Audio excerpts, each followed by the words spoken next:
본 방송에서 제공하는 투자 정보는 투자 판단에 대한 조언입니다. 방송에서 제공하는 주식의 가치, 가격 상승 및 하락에 대해서는 방송사에서 보장하지 않습니다.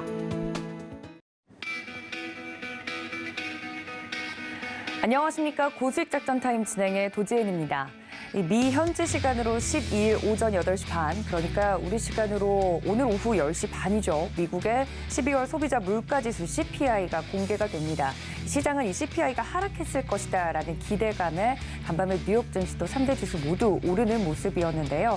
이 기대가 현실적으로 반영이 될지, 시장은 또 어떻게 반응을 할지 거기에 따른 전략 세워보셔야 될 것 같은데요. 오늘도 저희와 함께 하시면서 장전 전략 챙겨가 주시면 좋을 것 같습니다. 자, 그렇다면 이렇게 중요한 이벤트를 좀 앞두고 있는 가운데 오늘 글로벌 이슈 짚어주실 첫 번째 전문가님 모셔보도록 하겠습니다. 신승용 명지대 경제학과 겸임 교수님 화상으로 연결해 보도록 하죠. 교수님, 안녕하십니까? 네, 안녕하십니까. 네, 반갑습니다.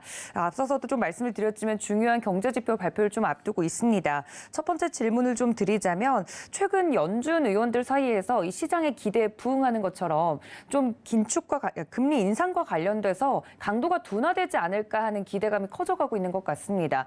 FOMC 회의록에 관련돼서 내용을 봤을 때 좀 매파적인 분위기가 강했는데 마음이 좀 바뀌고 있는 건지 궁금하네요. 어떻게 좀 정리를 해볼까요? 네, 지금 10년 들어서 상당 부분 사실상 연준 위원들 통해서 조금씩 이제 그 이야기가 흘러나오고 있는 그런 부분들 생각을 좀 해보면 사실상 금리 인상의 강도 상당 부분 그동안 매파적이었죠. 하지만 서서히 그러니까 그 온건 매파 쪽으로 그동안은 사실상 강건 매파였다라면 온건 매파 쪽으로 그 강도가 상당 부분 좀 둔화되고 있는 그런 모습 감지할 수 있지 않나 말씀 좀 드려봅니다. 이런 부분들로 인해서 실질적으로 시장 내 기대감, 앞서서 도지은 앵커께서 그 오프닝에서도 말씀해 주셨다시피 상당 부분 인플레이션은 이미 정점을 통과했다. 그런 상황 하에서 실질적으로 금리 인상의 강도는 상당 부분 앞으로 줄어들 수밖에 없는 그런 환경이 조성되고 있다라는 그런 기대감이 미국 지금 현재 글로벌 시장 내 특히나 미국 시장을 중심으로 계속되는 어떤 그 상승 랠리 양상이 나타나고 있다라는 부분으로 일단 그 뒷배경, 가장 중요한 핵심 배경 설명드릴 수 있을 것 같은데요. 일단 내용을 좀 살펴보시게 되면 올해 첫 FOMC가 1월 31일과 2월 1일 양일간 거쳐서 이번 달 말일 2월 1일 이렇게 좀 개최 예정에 있는 그런 상황이 되겠습니다. 앞으로 한 2주 반 정도 남아있는 그런 상황이다라고 말씀을 드릴 수 있을 것 같은데, 최근 지난 어저께는 파월 의장이 스웨덴 중앙은행 개최한 그 포럼에서 일단 지금 현재 스탠스는 계속 유지하겠다라는 이야기를 했지만 그 말 속에 실질적으로 더 이상 강도의 강화는 없을 것이다라는 쪽으로 일단 시장 기대감이 계속 살아나고 있는 것 같고, 샌프란시스코 연은 총재랄지 아틀란타 연은 총재랄지 최근 나타나고 있는 어떤 그 연준 위원들의 다소간 조금 좀 완전 비둘기파적은 아니더라도 일단 금리 인상의 강도는 줄어들 가능성 상당 부분 지금 시사되고 있다라는 부분. 근데 단 한 가지 전제가 있다라는 부분을 우리가 좀 생각을 해볼 필요는 있어 보입니다. 그 전제 뭐냐 하면 계속 이제 그 소위 말해서 금리 인상이 계속 되어 왔었던 그 핵심 배경을 따져보면 가장 중요한 것, 인플레이션을 잡기 위해서였다. 인플레이션을 잡기 위해서인데 일단 그 매월 발표되고 있는 소비자 물가 지표, 일단 연준이 목표하는 소비자 물가 지표의 수준은 2% 수준입니다. 근데 여전히 물론 최고점 9%보다는 낮은 그런 상황이긴 하지만 여전히 6%, 7% 대에서 움직이고 있다라는 부분. 그 이야기는 다시 우리 시청자분께 좀 설명을 해본다라면 금리 인상이 강도는 둔화됐지만 금리 인상은 아직 끝난 것은 마무리가 된 것은 아니다라는 점. 소폭 조금씩 하다못해 베이비 스텝이더라도 일단 금리 인상 부분은 당분간은 좀 진행될 가능성이 높다. 이렇게 좀 생각을 해 두셔야 될 것 같습니다. 문제는 이제 그 오늘 저녁 우리 시간으로 10시 30분이죠. 미국의 12월 소비자 물가 지표 발표가 예정이 되어 있는 그런 상황입니다. 일단 금리 강도 둔화에 가장 중요한 핵심 잣대이다. 간단하게 좀 말씀을 드리면 시장 전망치는 6.5%가 되겠습니다. 지난달 11월 7.1% 대비해서 0.6%포인트 하락되어지는 소비자 물가 상승률 전망. 근데 오히려 여기서 그 전망치보다 높게 나오는 것도 당연히 시장에 좀 불리하게 안 좋게 부정적으로 작용될 가능성도 크지만 오히려 너무 지나치게 시장 전망치보다 낮게 나오는 것도 저건 좀 문제가 있을 수 있다라는 부분. 전망치의 상당 부분 부합하는 수준 정도에서 나와주는 것이 시장의 안정화, 변동성을 없앨 수 있는 가장 중요한 부분이 아닐까라는 그런 생각입니다. 물론 미 연준이 소비자 물가 지표도 중요시 여기지만 더 중요시 여기는 지표, 근원 CPI, 코어 CPI다라고 얘기를 하는데 일단 이 부분 왜 그러냐면요. 주거라든지 식품이라든지 에너지가 제외되어 있는 서비스 물가에 주목하고 있다라는 점. 그 이야기는 임금과 노동시장의 상황, 항상 연준이 추구하는 안정화, 소위 말하는 안정의 가장 중요한 핵심 쟁점은 두 가지입니다. 하나는 물가의 안정이고요. 또 하나는 고용의 안정. 근데 경기 부양으로 해서 돈을 더 풀게 되면 고용은 개선될 수 있지만 물가는 상승으로 반전되면서 상당 부분 경제 안정에 부담이 되어질 수 있는 그런 상황. 하지만 오히려 거꾸로 물가를 안정시키기 위해서 금리를 상승한다든지 통화 긴축 양상을 하게 되면 오히려 물가는 안정될 수 있지만 고용 부분은 둔화 또는 악화되어지는 서로 반대 방향으로 움직이기 때문에 항상 통화 정책의 어떤 그 수립이나 통화 정책을 실질적으로 시장 내에 펼쳐나가는데 항상 어려움이 따르게 될 수밖에 없는데요. 이런 부분들 항상 물가와 고용, 물가를 잡기 위해서 금리 인상을 하고는 있지만 이에 따른 고용 둔화에 대한 부작용 부분을 우리는 항상 염두를 해야 된다. 그렇기 때문에 미 연준이 소비자 물가 지표 자체를 사실상 기준치로 삼는 명목 지표로 사용은 하고 있지만 그럼에도 불구하고 실질적으로 그들이 주목하고 있는 실질적인 어떤 그 지표는 사실상 코어 CPI, 근원 CPI다라는 일단 전망치는 5.7% 내외로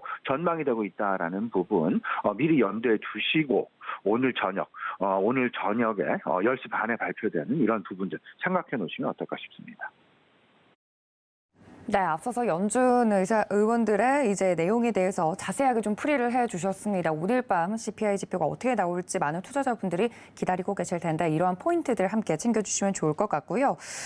이 금리 인상과 관련돼서 올해 세계 경제 회복의 열쇠를 쥔 곳을 찾아보자면 이 중국의 이야기를 빼놓을 수 없을 것 같습니다. 중국의 위드 코로나 이 투자 전략에 대해서 많은 분들이 궁금해하실 텐데 이 내용도 전달을 좀 해주신다고요. 이 부분 좀 생각을 해보셔야 되죠. 일단 미국이 통화 정책이다라면 중국은 위드 코로나 이 두 가지가 이제 서로 긍정적인 방향으로 연결고리가 되어지면 좋은데 일단 위드 코로나의 속도가 과연 얼마나 빨라질 것이냐 아니면 위드 코로나의 속도가 조금씩 더뎌질 것이냐 이거에 따라서 미국의 통화 정책도 영향을 받을 수밖에 없다라는 이 양날의 검에 대해서 좀 생각을 미리 좀 해두실 필요는 있어 보이는 무슨 말씀이냐 하면 미국의 통화 정책 그 자체가 중국의 위드 코로나에 의해서 사실상 좌지우지 되어질 가능성도 우리가 전혀 배제할 수 없다라는 부분을 우리 시청자 여러분 같이 좀 공유했으면 하는 그런 생각입니다. 무슨 말씀이냐면요. 위드 코로나를 하게 되면 당연히 경기는 나아질 것이다. 개선되어질 것이다. 너무도 당연한 그런 부분이 되겠습니다. 일단 중국 내수를 중심으로 해서 먼저 나아지게 될 것이고 그게 이제 1단계고 그 다음 단계는 그게 결국은 수출의 개선이랄지 생산의 회복이랄지 이런 부분들과 맞닥뜨리게 되면서 결국은 글로벌 경기에 상당 부분 긍정적인 영향을 미칠 수밖에 없는데 지금 현재의 상황을 좀 잘 생각을 해보시면 만약에 중국이 급작스러운 위드 코로나의 어떤 급진전으로 인해서 그런 부분, 경제 개선에 상당 부분 긍정적인 영향을 미치게 된다라면 어렵게 지금까지 노력을 해서 잡아왔었던 인플레이션, 이 부분에 추가적인 상승 압박이 되어질 수 있다라는 부분. 그러면 금리는 다시금 추가 상승 쪽으로, 긴축 강도는 다시금 강화되어지는 쪽으로 바뀔 가능성도 우리가 전혀 배제할 수 없다. 위드 코로나로 인해서 실질적으로 중국 내수 수요의 개선, 그 다음 단계 글로벌 수요의 개선으로 이어지게 될 것이고, 이 부분은 인플레이션을 다시 자극을 하게 되면서 그 부분은 거꾸로 고금리 상황, 금리 인상 강도 둔화 기대감을 없애버릴 수도 있다. 오히려 금리 인상 강도가 인플레이션의 재상승으로 인해서 다시금 제자리로 돌아갈 수도 있다라는 부분. 반면에 이런 부분도 해볼 수 있죠. 위드 코로나로 인해서 실질적으로 우리 실물 경기, 수요가 개선되어지면서 결국 경기에 대한 경착륙이 아닌 경기 연착륙으로 이어질 가능성. 따라서 우리 시청자 여러분들, 중국의 위드 코로나에 대한 상황, 실질적으로 미국 통화 정책에 우회적으로 영향을 끼칠 가능성 상당 부분 높다. 기존의 시장에서 기대하고 있는 향후 통화 정책의 시나리오는 우리 시청자 여러분 앞서서도 말씀을 드렸지만, 일단 금리 인상 강도가 올해 상반기에 둔화가 되어지고 25bp랄지 이런 식으로 1월, 3월 둔화가 되고 5월달 이후에는 금리 인상이 없이 그대로 당분간 몇 달 정도 지속이 되다가 하반기에 들어서 금리 인하로의 전환 가능성, 시장에서 기대하고 있는 최적의 시나리오는 이런 부분이다. 근데 만에 하나 위드 코로나의 속도가 빨라지게 되면서 이런 부분들이 다시금 글로벌 인플레이션에 영향을 미치게 된다라면 이 통화정책, 우리가 시장에서 지금 현재 한껏 기대하고 있는 미국의 통화정책의 금리 인상 강도의 둔화, 더 나아가서는 금리의 하락 전환 국면으로까지의 시나리오에 상당 부분 영향이 끼쳐질 수도 있다라는 점 꼭 좀 염두에 두시면서 올해 시기별로 최대 쟁점 두 가지 고민을 좀 해두실 필요가 있습니다. 2023년 올해 상반기와 하반기로 좀 나눠보게 된다라면, 상반기는 당연히 중국의 위드 코로나가 긍정적인 부분으로 작용을 하게 될 것이고, 반면에 부정적인 부분으로 작용을 할 수밖에 없는 것들은 기업 실적의 둔화 쪽일 것이다. 실질적인 통화 긴축의 강도의 여파, 파급 시차에 따른 기업 실적의 둔화 부분, 이 부분이 결국은 현실화로 다가오게 되면서 이 고비 업종별, 기업별 실적 차별화에 따른 이런 어떤 희비 교차가 상당 부분 시장에 전개되어질 가능성 있을 수 있다라는 점 미리 염두에 두셔야 될 것 같고, 하반기로 넘어가면 이제는 미국의 통화 정책, 금리 인하 가능성이 서서히 고개를 들 가능성이 높아집니다. 그 반면에 통화 정책의 금리 인하, 이런 부분들이 나오게 되면 아마도 고용 이슈가 새롭게 부각될 가능성, 부정적인 측면으로 부각될 가능성, 지금 사실상 상당 부분 주요 기업들이 실질적으로 그 인원에 대한 감축이랄지 구조 조정이랄지 이런 부분들이 실질적으로 현실화되어지면서 나타나고 있죠. 물론 아직까지는 그 부분이 시장의 부담으로 작용은 하고 있지는 않지만, 그럼에도 불구하고 우리가 계속 고용 이슈 역시 챙겨야 될 매우 중요한 핵심 경제 지표 중에 하나가 될 것이다라는 점 꼭 기억해 두셔야 될 것 같습니다. 네, 올해 투자를 하는 데 있어서 시기별로 체크해 봐야 되는 부분들 다시 한번 강조를 해 주셨습니다. 우리 투자자분들 이 점까지 참고해 주시면 더욱더 좋을 것 같고요. 다음은 저희 교수님이 직접 포착한 히든 이슈로 넘어가 보도록 하겠습니다. 이번 주 JP모건 체이스나 뱅크 오브 아메리카 등 시중 투자은행들을 시작으로 이 4분기 어닝 시즌이 본격적으로 시작이 될 예정이고, 국내 기업들도 잠정 실적을 발표하고 나와 있는 상황인데, 이런 어닝 쇼크가 계속 나오고 있습니다. 차별화 진행에 따른 최선의 전략을 좀 세워봐야 될 텐데 어떤 전략이 유효할까요? 네, 이렇게 생각을 하셔야 돼요. 4분기 어닝 쇼크임에는 분명합니다. 일단 삼성전자가 지난 6일 발표한 잠정 실적, LG전자도 마찬가지였죠. 사실상 4분기 영업이익 전년 동기 대비해서 삼성전자 기준으로 70% 정도 하락하는 그런 모습. 물론 31일 다가오는 31일에 삼성전자의 실질적인 연간 실적과 4분기 실적 발표 예정에 되어 있는데요. 일단 큰 그림 속에서 잠정 실적만 따져보게 된다라면 그럼에도 불구하고 일단 어닝 쇼크임에는 틀림없다. 그리고 이 부분이 과연 V자로 반등할 수 있을까요, 여부? 여기에는 많은 전문가들이 사실상 의문을 가지고 있다. 그만큼 V자 반등으로 실적이 돌아서기에는 상당 부분 어렵지 않을까라는 점. 물론 서서히 긍정적인 부분 더 이상 나빠지지는 않을 것이다라는 쪽으로 일단 시장의 기대감이 불러 나오면서 지난번 미국 시장 역시 반등 국면을 계속해서 이어져가는 그런 모습들 보였다라는 점. 근데 이제 4분기 실적 시즌이 사실상 본격화되고 있습니다. 그런 속에서 4분기 실적 시즌 결국 실적에 의한 양극화 진행은 너무나 명확한 우리가 받아들여야만 하는 그런 상황이 아닐까 싶은데요. 개선업종과 둔화업종. 개선업종은 다들 알고 계시겠습니다만은 자동차 업종 속에서 너무나도 확연하게 드러나고 있다. 자동차 그리고 자동차의 옆에 붙어있는 업종인 배터리와 관련된 업종. 현대기아차 4분기 영업이익이 각각 거의 100%씩 늘어나는 그런 모습. 여기다 배터리 같은 경우 LG 에너지 솔루션 같은 경우는 무려 전년 동기에 비해서 240% 이상의 실적. 그리고 삼성 SDI는 거의 100%에 가까운 실적 개선이 나타나고 물론 전년 동기 대비해서는 이렇게 긍정적이지만 전 분기 대비해서는 다소 좀 위축되어져 가는 분위기임에는 틀림없습니다. 하지만 시장 내에 통화 긴축의 강도가 약해지고 있는 그런 상황. 거의 이제 터널의 끝이 보인다라는 그런 기대감 가지고 가면서 기업 실적이 더 이상 나빠질 수 있을 것이냐, 더 이상 위축이 되어질 수 있을 것이냐 이런 부분들보다는 지금 4분기 또는 1분기 실적을 최저점으로 해서 오히려 실적의 개선이 올 2분기 실적부터는 나아질, 개선되어질 가능성이 높다라는 쪽으로 시장의 기대감, 투자 심리의 개선 가능성이 상당 부분 쏠릴 수 있지 않을까라는 기대감 충분히 가져보게 됩니다.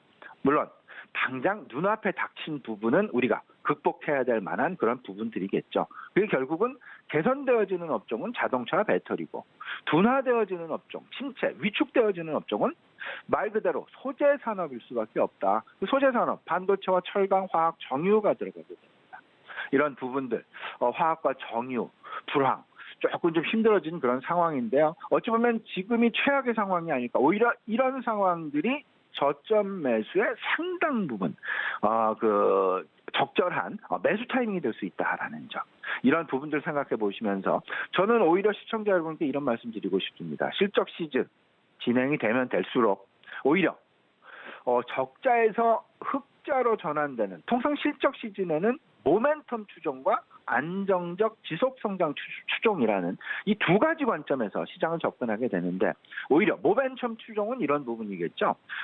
적자에서 흑자로 전환하는 그런 상황에서 실질적인 실적 모멘텀이 나타나게 되어지는데 이번 실적 시즌에는 아마도 이런 모멘텀을 추종하는 전략보다는 안정적인 지속 성장을 추구하는 그런 어떤 그 전략이 오히려 더 바람직해 보인다. 그 말씀은 무슨 말씀이냐 하면 오히려 실적이 저점을 통과해서 상당 부분 정상화를 찾아서 갈 수밖에 없는 그리고 현재도 가고 있는 그런 업종.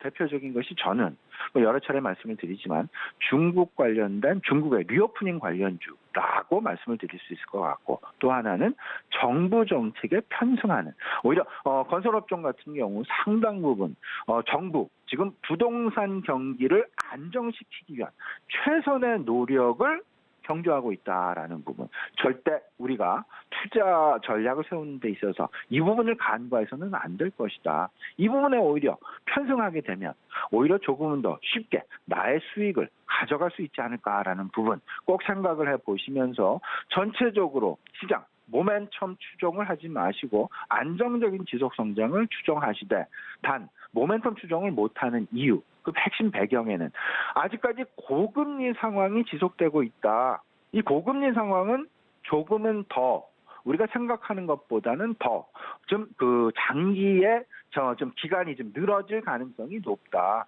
그렇게 되면 기업들의 어떤 그 유동성 위기랄지 신용 위기랄지 그리고 고용 부담이랄지 실질적인 기업의 어떤 그 구조 조정 이런 부분들의 현실화 가능성 우리가 꼭 짚고 넘어가야 될 것이다라는 부분 긍정적인 측면 부정적인 측면 그렇기 때문에 왜 안정적인 지속 성장을 추정해야만 하는지 우리 시청자 같이 한번 생각해 보셨으면 어떨까 싶습니다.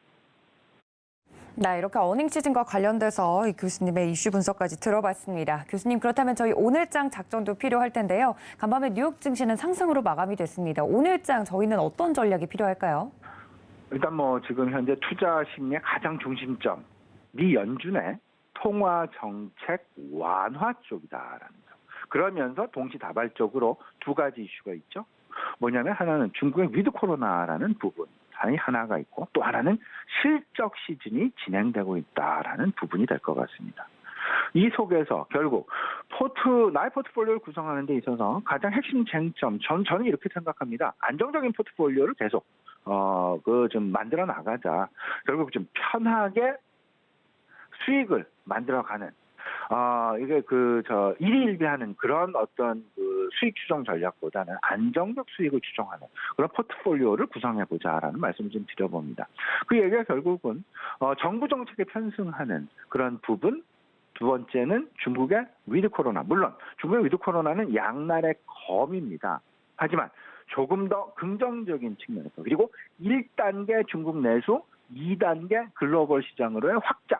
이런 부분까지 좀 생각을 해보신다라면 아직까지는 우리가 중국 경제의 상당 부분 글로벌 경기로 미국 연준의 통화 정책까지 영향을 미치는 것까지는 아직은 생각하지 말고 염두는 하되 생각하지는 말고 일단 중국 쪽에 조금 더 포커스를 해볼 필요가 있지 않겠나. 왜냐하면 위드 코로나 고비는 몇 차례 있을 수밖에 없습니다. 하지만 계속되는 정상화 과정을 남겨놓고 서서히 정상화를 향해서 진행이 되어져 가고 있다라는 부분. 그렇다면 하루하루 주가가 오르고 빠지고는 하겠지만 궁극적인 큰 그림 속에는 주가는 중국 리오프닝 관련주들은 상승할 수밖에 없지 않겠느냐. 이 부분 생각을 해보시고요. 단 4분기 어닝 쇼크의 현실화, 통화 정책의 파급 시차 생각을 해보시면서 업종별 종목별 주가 차별화는 꼭 염두에 두시고 생각을 좀 해봐야 되겠다라는 점 아울러서 말씀드립니다.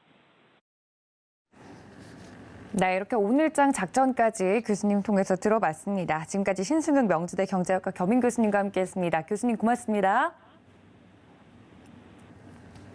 네, 이렇게 글로벌 이슈 전반적으로 짚어봤습니다. 다음은 국내 증시 작전 세워보도록 할 텐데요. 늘 이슈 분석 자세하게 또 친절하게 해주시는 분이시죠. 펀스탁TV 황호준 외환시장 분석연구원님과 연결해 보도록 하겠습니다. 연구원님 안녕하십니까? 네, 안녕하세요. 네, 반갑습니다. 첫 번째 이슈부터 바로 좀 체크를 해보도록 하죠. 어제 우리 시장에서 좀 핫했던 섹터라고 하면 역시나 원전일 것 같습니다. 이런 흐름이 생성된 배경에는 아무래도 이제 정부의 적극적인 이 관련된 내용들이 나와서 그런 것이라고 좀 풀이가 되는데 윤 대통령이 적극적인 세일즈 외교를 펼친다는 소식들이 계속 들려오고 있습니다. 어떤 포인트 짚어볼까요? 네, 맞습니다. 최근 우리나라 시장을 뜨겁게 달구는 테마가 여러 가지가 있습니다. 그중에서 가장 큰 이슈는 바로 원전 테마라는 생각이 드는데요. 지난 원희룡 국토교통부 장관의 원팀 코리아의 사우디 순방 이후로 이것보다 더 큰 규모의 윤석열 대통령이 직접 이끄는 경제사절단이 아랍에미리트를 찾아 원전과 방산 사업을 중동 지방에 적극적으로 세일즈를 하기 위해 떠났습니다. 오늘 14일부터 21일까지 아랍에미리트를 방문 이후에 유럽의 스위스까지 방문을 할 예정인데 이번 일정에서 윤 대통령은 경제 외교에 상당히 초점을 맞추고 있습니다. 새해 첫 순방 일정으로 원자력 발전소와 방위산업 등 전방위산업 수출과 그리고 적극적 투자 유치 등을 통해 글로벌적 복합 경제 위기의 극복에 단초를 마련하겠다 하면서 아주 직접 나선 겁니다. 이에 따라서 전일 국내 증시 원전 관련 섹터 전체가 들썩들썩했는데 사실 이 내용은 지난 9일부터 엠바고로 비밀리에 시장 참여자들에게 알려진 내용입니다. 공공하게 알고는 있었어요. 단순히 풍문일 가능성이 있었기에 시장에서는 확신을 가지지 않았지만은 이 엠바고가 풀림과 동시에 내용이 구체화되게 되면서 원전 관련 모든 섹터의 움직임을 보여주었습니다. 또한 이번 윤석열 대통령은 지난해 말 이명박 전 대통령을 친년 특별 사면을 했는데 이명박 전 대통령은 재임하던 09년도부터 이 아랍에미리트와 원전 관련 수주 논의를 위해 직접 아랍에미리트를 방문해서 대통령과 직접 정상회담을 갖는 등 원전 사업을 유치하려는 움직임을 보이기도 했었죠. 현 정부에서는 원자력 발전소를 이번 정부에서 가장 핵심으로 밀고 있는 사업인 걸까요? 이명박 전 대통령의 사면과 동시에 아랍에미리트 측에 이명박 전 대통령의 서신을 전달까지 직접 했습니다. 이런 움직임들을 미뤄보아서 현 정부에서는 원전 관련해서 엄청난 움직임을 보여줄 거라는 기대감에 시장 참여자들의 귀추가 상당히 주목되고 있는 상황입니다. 네, 원전, 방산 관련주들 굉장히 핫하죠. 관련돼서 그렇다면 저희가 볼만한 종목도 굉장히 많아서 개인적으로는 어떤 종목을 봐야 될지 헷갈리기도 하는데 오늘 준비해 주신 종목은 어떤 종목일까요? 네, 이처럼 현 정부의 대한민국 주력 수출 상품으로 원자력 발전소를 주목을 하고 있는데 이 원자력 발전소는 여러분들도 잘 아시다시피 사고가 날 경우에는 기존 체르노빌과 후쿠시마 사건을 미뤄보아서 그 파급력이 정말 어마어마한데요. 다루기 어려울 만큼 잘만 다루고 관리를 한다면 인간에게 엄청난 혜택을 줄 거라는 걸 잘 알고 있기도 합니다. 이에 따라서 우리나라 또한 원자력 발전에 대해 손가락에 꼽을 정도로 수준급의 기술력을 가지고 있는 만큼 이 원자력 발전에 대한 관련 법규와 제도들이 하나씩 둘씩 자리를 잡아가고 있는 모습입니다. 자, 그런데 여기서 한 가지 짚어봐야 될 점이 있죠. 대부분 시장 참여자들은 원자력 발전은 영구적이라고 알고 계시지만은 이 원자력 발전은 비영구제입니다. 자, 그렇기 때문에 안전관리와 수명이 닿았을 경우 해체 또한 상당히 중요한데 자, 이러한 상황들을 고려해 오늘 소개하려는 종목은 바로 오르비텍입니다. 자, 오르비텍은 국내외 원자력 발전소랑 방사성 관리와 규제 해체 그리고 방사성 계측 사업 및 방사성 폐기물들을 전문적으로 처리하는 업체인데 이러한 기술력을 인정받아서 과거에는 비핵화 관련 대장주로 올라선 이력이 있습니다. 자, 앞서 말씀드렸던 오르비텍은 안전한 해체와 그리고 방사능 물질에 대한 규제와 처리를 도맡고 있기 때문에 비핵화의 대장주로 뽑아서 올라갔던 이력이 있죠. 자, 하지만 현 정부에 들어서는 원자력 발전이라는 이 큰 물결이 새로운 패러다임으로 다가오고 있습니다. 현재 러시아 우크라이나 전쟁으로 인해서 유럽이 지난 여름과 겨울 동안 러시아의 천연가스 무기화를 통해서 엄청나게 고통을 받아온 걸 여러분들도 잘 알고 계실 겁니다. 자, 이러한 영향을 유럽 각지에서는 이 문제를 타파하기 위해서 상당히 노력 중인데 그중에 폴란드와 그리고 터키가 가장 먼저 원자력 발전에 관심을 보이고 있는데요. 이처럼 원자력 발전은 탄소 중립과 그리고 친환경 정책이란 두 가지 테마를 타고 거스를 수 없는 이슈로 우리에게 다가가고 있죠. 자, 원자력 발전이 상용화됨에 따라서 안전한 관리와 엄격한 규제를 동반하는 관리 감독은 필수 불가결이 됩니다. 또한 원자력 발전 사업은 이 규모면으로도 매해 꾸준히 증가하는 추세인데 2050년까지는 3.9배 성장할 전망이기도 하죠. 자, 현재 오르비텍의 주가는 전일 5,010원으로 마무리가 되어 있습니다. 자, 올해 초부터 상당히 좋은 모습을 보여주고 있는데 6거래일 연속 양봉을 보여주고 있습니다. 현재 장기 이동평균선이 60일선을 올라타주면서 5,000원 이상으로 올라와 주어 있는데 이 매수가를 제시해 드리자면 5,000원 미만 매수를 권장드리며 1% 내외라면 5,000원 이상도 상당히 괜찮은 가격입니다.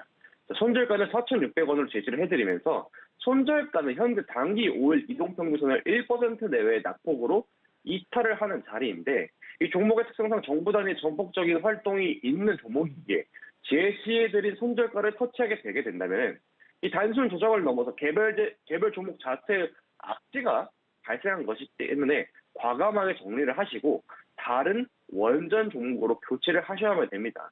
자, 목표가는 직전 고점 부근인 5,600원 선으로 제시를 하도록 하겠습니다. 네, 원전 관련돼서 이슈 분석 자세히 해주셨고요. 거기에 따른 종목, 오르비텍 자세하게 또 가격 전략까지 말씀을 드렸습니다. 좀 흐름을 보면서 시장의 흐름을 보면서 주가를 좀 탄력적으로 움직이는 그런 전략이 필요한 종목이다라고 말씀을 좀 드렸으니까 가격 전략까지 꼭 챙겨가 주시면 좋을 것 같습니다.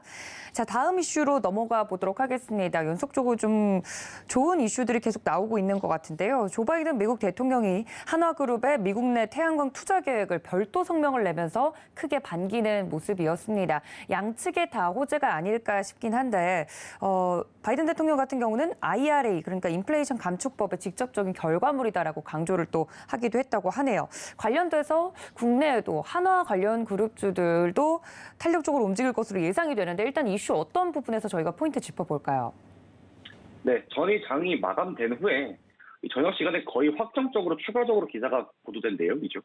미국 조 바이든 대통령이 한화그룹이 직접 발표한 이 미국 태양광 투자 계획과 관련해서 완전히 직접적으로 본인이 화답을 하는 성명을 발표를 했습니다.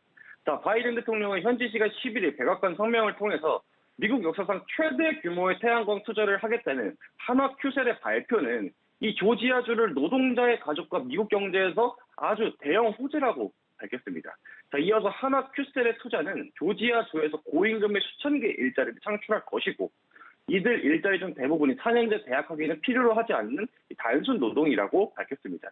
현재 바이든 대통령은 이번 투자가 청정 에너지 비용을 낮추고 현재의 기후위기를 대응하는데 큰 도움이 될 거라고 추가적으로 밝혔는데 자, 이에 앞서서 한화솔루션은 전일 신년 언론 간담회를 열어서 북미 태양광 투자 전략을 대내적으로 공표까지 했죠.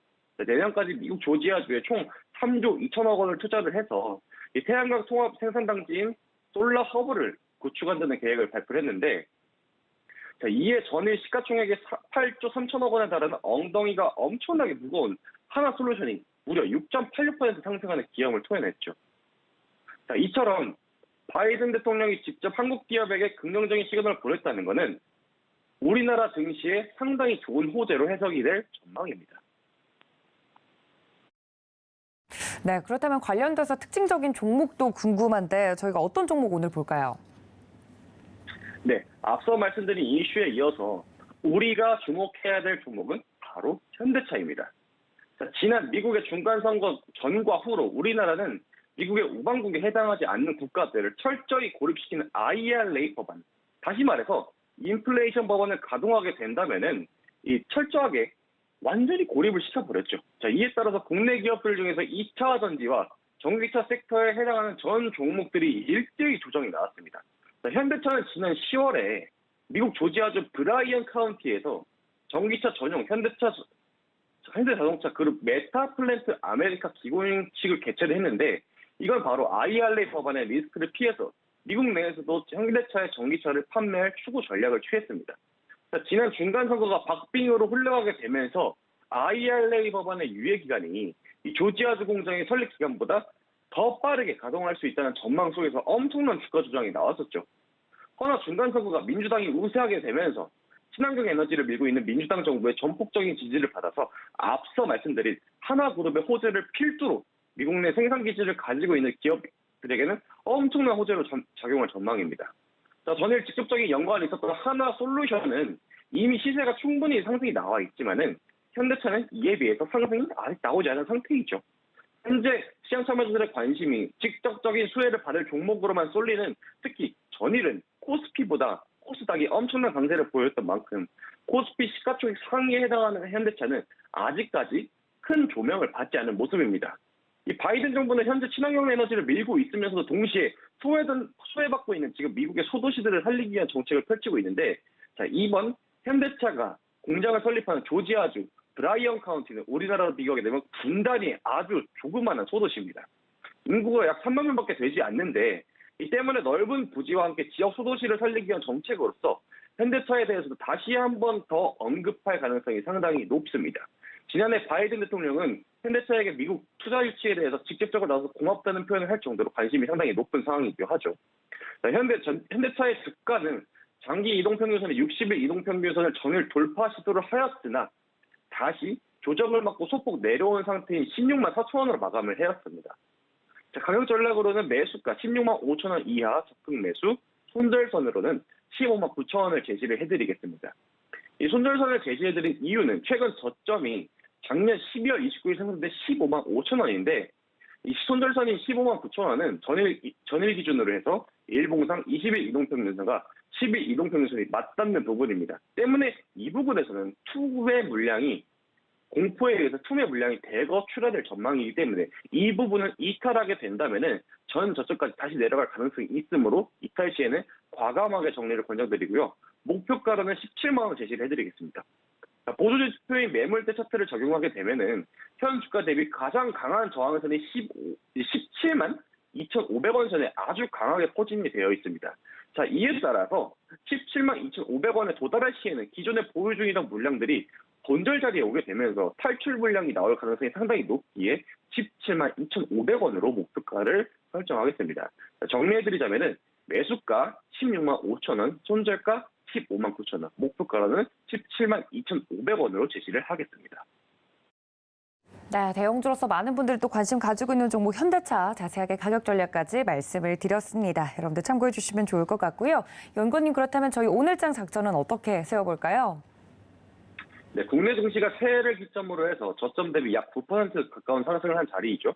현재는 기술적으로 조정이 나올 가능성이 아주 높은 자리이기 때문에 금일은 적극적인 매수보다는 기존에 보유하신 종목들에 대해서 추가적인 이슈가 발생하는지 정도로 체크하는 날로 보내신 후에 오늘 밤 나올 미국의 소비자 물가지수에 따른 미증시의 변동성과 내일 발표 예정인 한국은행 금리 결정을 보신 후에 적극적인 매매에 나서도 괜찮을 전망입니다. 네, 관련돼서 오늘장 작전까지 이렇게 깔끔하게 세워드렸습니다. 지금까지 펀스탁TV 황호준 외환시장 분석연구원님과 함께했습니다. 연구원님 고맙습니다. 감사합니다.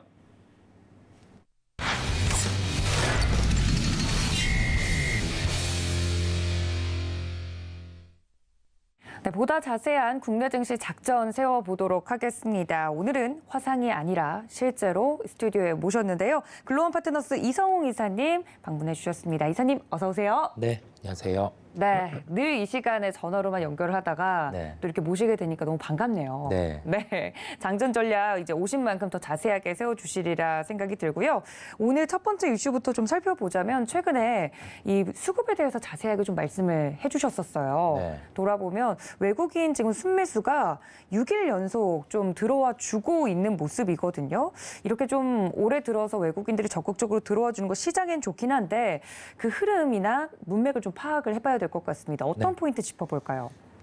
우선 최근에 외국인 순매수 같은 경우는 우리가 대표적으로 환율에 대해서 먼저 비춰봐야 할 것 같아요.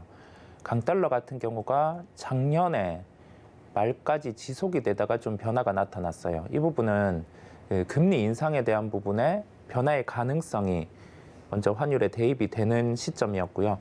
물가지표 같은 경우가 주요 지표를 놓고 봤을 때는 어느 정도의 피크 가능성이 비추어지면서 강달러 같은 경우가 둔화가 되었고 당연히 이런 점을 나머지 신흥국 환율에 대입을 해보면 원화 강세라든지 위안화 강세 이런 게 나타나는 국면이었습니다. 그렇다 보니 계속 좀 주목을 받아왔던 부분이 이 강달러의 지속 여부가 연속되는 그 부분이었는데 이게 둔화가 됐고 그러면서 시장에서는 처음에 집중을 했던 건 이제 달러와 부채가 많은 기업들이었죠. 이런 기업들 같은 경우가 대표적으로 운송이라든지 항공업종이었어요. 그렇다 보니까 이쪽 업종 같은 경우는 우선 수급적으로 좀 선행해서 유입이 되는 모습이었고 다만 운송업종 같은 경우는 운임 지수가 이렇게 돌아서지 않았기 때문에 주가의 상승 탄력은 약한 걸 우리가 볼 수 있었습니다. 여기에서 알 수 있는 점은 뭐냐면 환율에 따라서 비용이라든지 아니면은 뭐 이익이라든지 그 부분이 좀 줄어드는 그런 업체 같은 경우는 하나의 플러스 알파 요인 정도라고 보시면 될 것 같아요. 즉 본업이 확실히 이익이 나와야지 주가 같은 경우는 강할 수 있다는 점이겠고요. 네. 다시 시장으로 돌아와 보면 수급 같은 경우는 외국인이 뭐 특정 종목을 찍어서 매수를 한다라고 하기보다는 좀 시장을 전체적으로 사는 수급을 우리가 확인을 할 수 있었습니다. 이런 현상은 대표적으로 환율 같은 경우가 좀 방향성이 갖추어졌을 때 나타나는 현상이고요. 거래소 기준으로 순매수 상위 종목을 보면 삼성전자, SK하이닉스, KB금융, 신한지주 순서였고요. 거래소 기준의 그 대형 반도체, 은행 같은 경우는 각각 업황의 바닥의 가능성, 그다음에 배당 성향의 변화 가능성을 부각을 하면서 수급이 들어오는 모습이었어요. 코스닥 기준으로 봤을 땐 뭐 에코프로 BM, 셀트리온 헬스케어, 파라다이스, 휴젤 순서로 매수가 유입이 된 모습이고요. 코스닥 기준으로 봤을 때는 특이하게 이 업황이 돌아서는 곳은 파라다이스 정도, 카지노 정도죠. 나머지는 그냥 시총 상위군 안에서 골고루 골고루 네. 수급이 유입되는 정도로 우리가 볼 수 있었어요. 즉 여기에서 알 수 있는 점은 뭐냐면 우선은 외국인의 수급의 유입 같은 경우의 특징은 특정 종목을 매수하기보다는 시장을 전체적으로 좀 고르게 사는 그런 수급이 유입됐다는 점이고요. 그렇다 보니까 우리가 외국인 수급을 놓고 시장을 비춰보면은 개별 종목 매수보다는 시총 상위주에 접근이 유리하다라고 해석을 해볼 수 있겠습니다. 외국인들이 최근에 순매수로 들어오는 이 동향을 좀 살펴보면 앞서서 이사님께서 말씀해 주신 것처럼 시총 상위주들 안에서 좀 골고루 시장 전반적으로 사들여주는 모습이다 이야기를 해주시면서 이럴 때는 그러면 어떤 특정한 종목에 몰리는 것보다는 시장과 함께 갈 수 있는 종목이 좀 필요할 것 같습니다. 오늘 특징적인 종목으로 저희 어떤 종목 볼까요? 특징주는 우리가 시장 같은 경우를 놓고 봤을 때 실적 같은 경우가 되게 잘 나오는 실적이 나와도 종목 같은 경우는 주가가 빠지는 사례도 있고 실적이 못 나왔는데도 주가가 반등이 나오는 그런 종목들이 있어요. 맞아요. 근데 그 지속적으로 실적이 우상향할 가능성이 높고 그를 기반으로 해서 상반기에 좀 중점적으로 봐야 되는 종목군, 물론 오늘도 그렇고요. 그런 종목을 말씀드리려고 합니다. 종목은 파라다이스고요. 우리가 재작년, 작년 코로나를 겪고 나서 그리고 나서 가장 먼저 회복이 나타난 업종 같은 경우가 우선은 항공 쪽의 업종 같은 경우 그 국토부에 단계적인 제도가 마련이 되면서 이게 3월, 그다음에 5월 기점, 11월 이렇게 1단계, 2단계, 3단계로 정책이 마련이 됐었어요. 그러면서 정부 정책의 중심으로 해서 우선적으로 좀 정책 자금이 투입되는 측면도 있었고 그와 더불어서 국내선 중심으로 먼저 회복이 나타나는 모습을 통해서 항공주가 먼저 강했어요. 그리고 나서는 우리나라의 리오프닝을 중심으로 해서 여행 같은 경우는 단계적인 회복이 나타났었고 그리고 나서 일본 노선 같은 경우가 다시 재개가 되면서 9월 기점으로 해서 인천공항의 입출국자 수가 회복이 되기 시작을 했었고 11월 기점의 데이터를 보면 일본 노선 같은 경우가 본격적으로 재개가 되고 거기에 더해져서 개인 비자 같은 경우가 다시금 면제가 되면서 코로나 수준 정도 한 90% 정도의 데이터를 회복을 하는 모습이었어요. 특히 일본 노선 같은 경우는 더욱 그런 점을 우리가 확인을 할 수 있었고요. 파라다이스 같은 경우는 주가 반영의 핵심 요소는 VIP 드롭백, 즉 VIP의 지금의 중심은 일본 관광객이 차지를 하고 있습니다. 근데 일본 관광객 같은 경우는 우리가 10월 기준으로 봤을 때는 코로나 이전 데이터로 한 70에서 90% 정도 회복을 했어요. 많이 올라왔네요.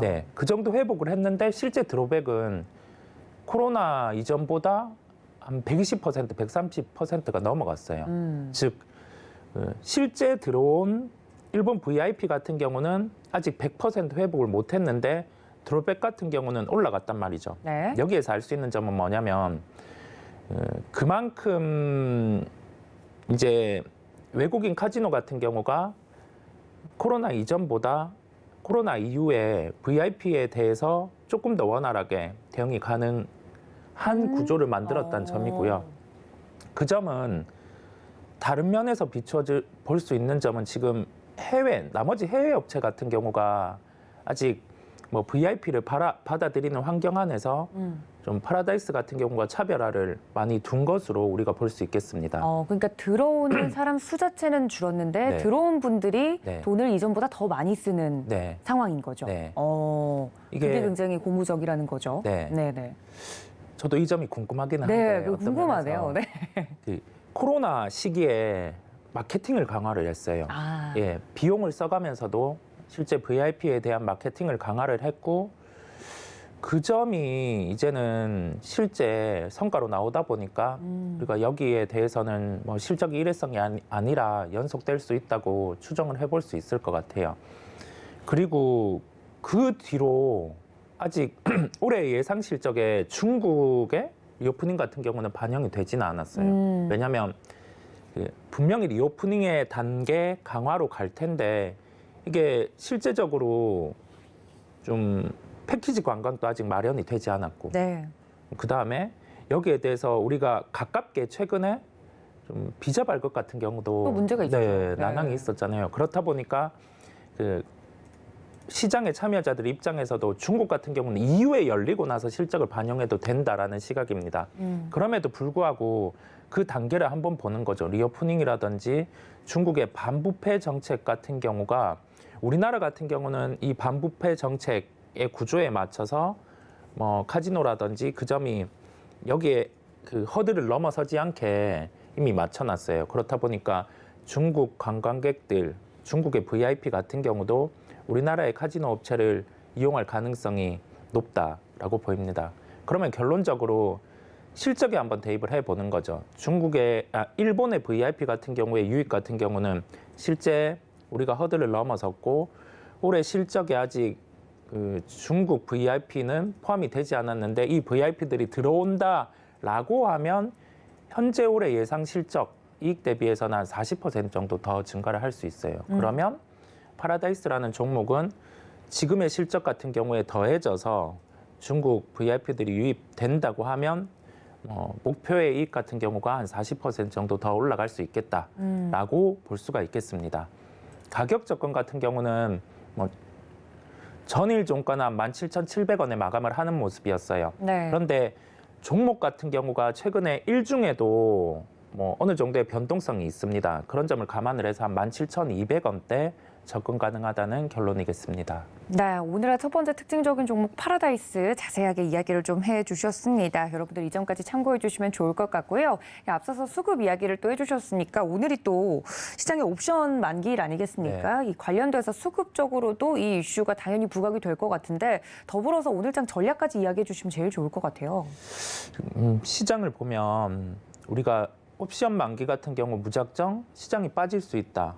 변동성이 크다. 커질 수 있다. 네, 그런 생각에 대해서 좀 고착가 돼 있는데 무작정 그런 게 아니라 우리가 이론적으로 어느 정도 움직일 수 있고 그런 시각을 바탕으로 좀 시장 같은 경우를 어떻게 대응해야 되겠다라고 연결을 해보는 게 낫겠고요. 네. 전일 선물 기준으로 종가는 312포인트였습니다. 이 기준선을 놓고 지수가 오르면 외국인 같은 경우는 이익 같은 경우가 계속 증대되게 되고 개인 같은 경우는 손실이 증대되게 돼요.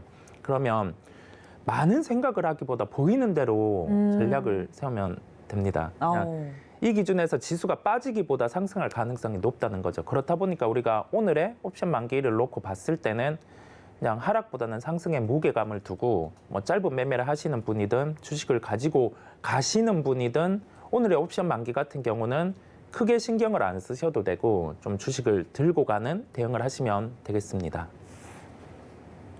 네, 옵션 만기를 맞아서 많은 분들이 좀 골머리를 앓고 계실 텐데 그럴 때일수록 심플하게 보이는 대로 전략을 세워보자라고까지 말씀을 좀 드렸습니다. 이성웅 이사님과는 잠시 뒤에 다시 또 만나뵐 예정이니까 여러분들 많은 기대 부탁드리고요. 본 방송에서 제공해드린 정보는 투자 판단에 대한 조언일 뿐 해당 주식의 가치나 수익률을 보장하고 있지 않다는 점까지 알려드리면서 저희는 잠시 뒤에 다시 인사드리도록 하겠습니다. 시청해주신 여러분 고맙습니다.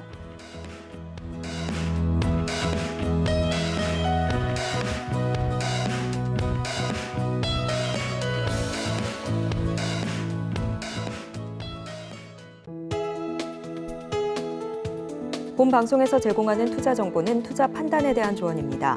방송에서 제공하는 주식의 가치, 가격 상승 및 하락에 대해서는 방송사에서 보장하지 않습니다.